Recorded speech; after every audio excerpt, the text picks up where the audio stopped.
Shalom, selamat malam Bapak Ibu Saudara yang dikasih dalam Tuhan. Sukacita bagi saya, Pastor Glenn Letuheru, dapat menyapa setiap umat Tuhan dimanapun Bapak Ibu Saudara berada melalui program Bible and Bed. Kita rindu untuk merenungkan firman Tuhan sebelum kita naik ke atas pembaringan, sebelum kita beristirahat tentunya. Saudara dikasih dalam Tuhan, kita rindu ketika kita tidur dengan nyenyak. Caranya bagaimana? Ya sederhana, sebelum tidur kita merenungkan firman Tuhan, kan gitu kan. Jangan sampai sebelum tidur yang kita pikirkan adalah orang-orang jahat yang nyakitin kita, yang ngecewain kita, yang ngerugiin hidup kita.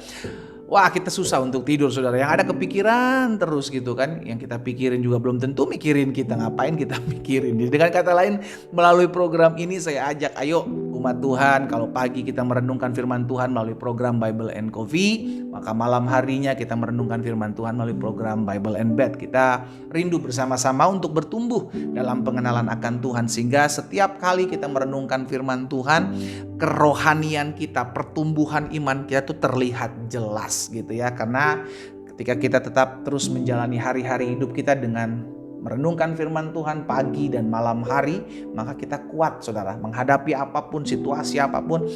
Yesus katakan kita seperti orang yang mendirikan rumah di atas batu karang gitu kan. Ada badai, ada banjir, ada angin ribut, rumah itu tetap kokoh karena batu karang itu, yaitu kebenaran firman Tuhan ya. Dimanapun Bapak Ibu Saudara berada, jika program Bible and Bed ini memberkati saudara, bagikan kembali, silakan saudara ya.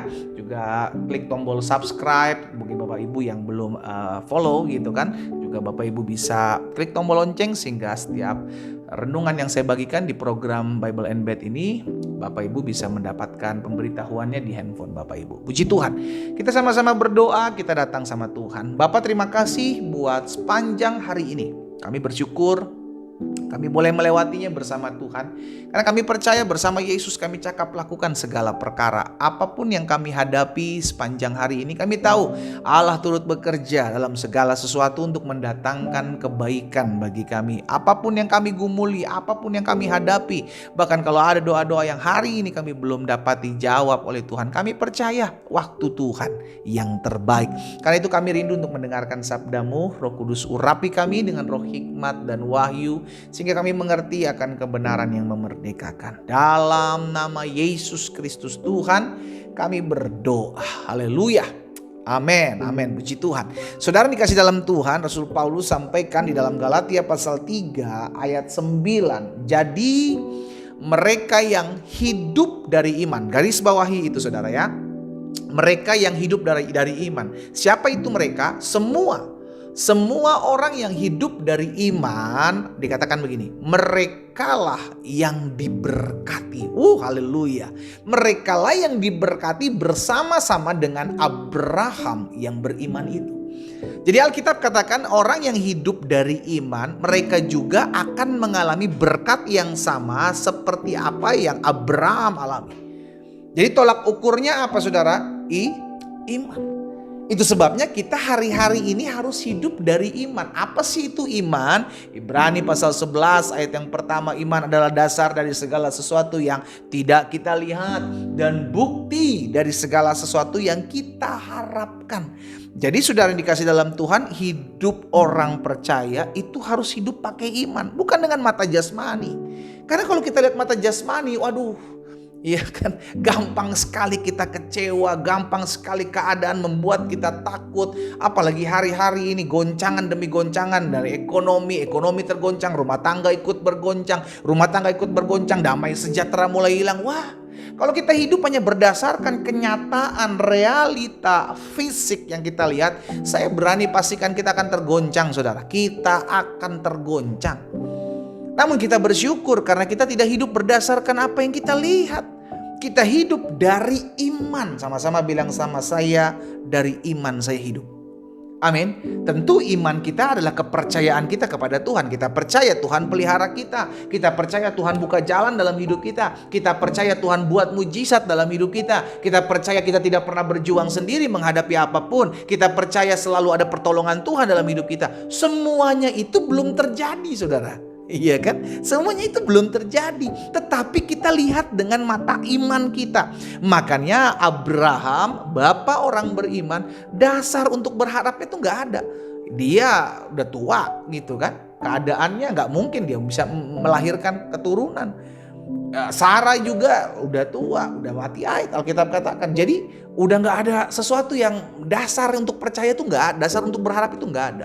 Tetapi karena itu dia tetap beriman gitu. Bayangkan sesuatu yang tidak mungkin pun oleh karena iman Abraham terjadi loh. Kenapa saudara? Karena Abraham tidak hidup berdasarkan kenyataan yang terjadi.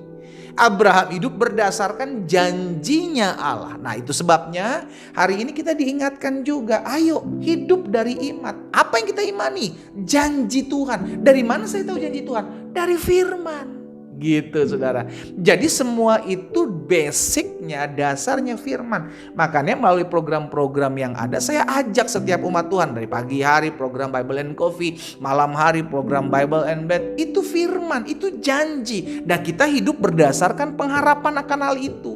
Sekalipun yang kita doakan, yang kita rindukan, yang kita inginkan itu belum terlihat. Tapi apakah kita luntur iman kita? Jangan. Tetap berharap. Makanya orang yang hidup dari iman, mereka juga akan diberkati. Sama-sama taruh tangan kanan kita di dada. Sama-sama bilang sama saya pun akan diberkati. Sama seperti Abraham diberkati. Amin. Iya, itu yang akan terjadi saudara. Lihat Galatia 3 ayat 26 dan 29. Coba lihat. Galatia pasal 3 ayat 26 dan 29. Firman Tuhan bilang begini, sebab kamu semua, haleluya, adalah anak-anak Allah karena iman dalam Yesus Kristus. Kita yang mendengarkan firman Tuhan malam hari ini, saya percaya kita beriman kepada Yesus Kristus, betul? Ketika kita beriman kepada Yesus Kristus, maka kita diangkat menjadi anak Allah. Saudara dan saya yang beriman kepada Yesus Kristus, Alkitab katakan, kamu adalah anak-anak Allah. Ayat 29 bilang begini, dan jika kamu adalah milik Kristus, sama-sama yuk taruh tangan kanan kita di dada. Sama-sama bilang sama saya milik Kristus. Sama-sama bilang sama saya, hidup saya milik Kristus. Apa janjinya ketika hidup memilih Kristus saudara? Jika kamu adalah milik Kristus, maka kamu juga adalah keturunan Abraham dan berhak, haleluya, menerima janji Allah. Sama-sama bilang sama saya berhak menerima janji Allah. Bukan karena siapa kita, tetapi karena iman kita kepada Kristus. Dan kita menjadi milik Kristus. Dan saat itu juga engkau adalah keturunan Abraham yang berhak. Saudara berhak loh menerima janji Tuhan. Ya, jadi jangan bilang Tuhan saya siapa? Oh saya emang gak bisa. Oh saya emang gak mungkin. Kita yang sering kali membatasi diri. Padahal firman Tuhan bilang kamu berhak menerima janji Allah. Tapi bisikan-bisikan si jahat berkata engkau tidak layak, engkau tidak bisa, engkau tidak mungkin, engkau tidak akan pernah bisa mendapati janji Allah. No, kita hidup karena iman. Makanya saya ajak setiap kita umat Tuhan, ayo renungkan firman. Jangan hidup berdasarkan perasaan-perasaanmu. Jangan hidup berdasarkan apa yang kau lihat di hadapanmu. Jangan hidup berdasarkan apa kata orang tentang dirimu. Hiduplah berdasarkan apa kata firman dan apa janji Allah dalam hidup kita. Imani itu. Haleluya. Amin. Amin saudara. Yes. Saya ajak setiap kita, ayo hidup dari iman yuk. Hidup dari iman. Dunia di mana kita hidup sedang tidak baik-baik saja. Kalau engkau hidup berdasarkan keadaan hari-hari ini, waduh tergoncang otak kita. Bukan cuma iman tergoncang, otak kita tergoncang saudara. Iya kan, kalau otak udah tergoncang udah repot. Iya kan, udah repot. Karena itu pastikan hari ini saya mau ajak malam ini sebelum kita beristirahat. Ingat, kita hidup dari iman. Pertajam imanmu, teguhkan imanmu, kuatkan imanmu. Dengan cara apa? Iman lahir dari pendengaran akan firman Kristus. Renungkan firman, renungkan firman, renungkan firman. Sehingga imanmu timbul, imanmu kuat. Kita berdoa, kita datang sama Tuhan. Bapa terima kasih buat hari ini kami mengucap syukur buat benih firman Tuhan. Kami hidup bukan karena keadaan, kami hidup bukan karena apa kata orang, kami hidup bukan karena apa yang terjadi, kami hidup karena iman kami kepada Kristus. Dan kami percaya ketika kami beriman kepada Kristus, kami adalah anak-anak Allah yang juga berhak menerima janji Allah. Hamba berdoa satu persatu di rumah kami masing-masing, Tuhan jamah, Tuhan lawat, Tuhan pulihkan sehingga iman kami bertumbuh dalam nama Yesus. Sehingga kami melihat janji Tuhan digenapi dalam hidup kami. Kami akan beristirahat Tuhan. Kami tidur membawa janji Tuhan dan kami bangun dengan penuh pengharapan dan kepastian melihat apa yang akan terjadi dalam pertolongan Tuhan. Dalam nama Yesus Tuhan kami berdoa. Haleluya. Amin. Selamat beristirahat saudara, selamat malam dan Tuhan memberkati kita.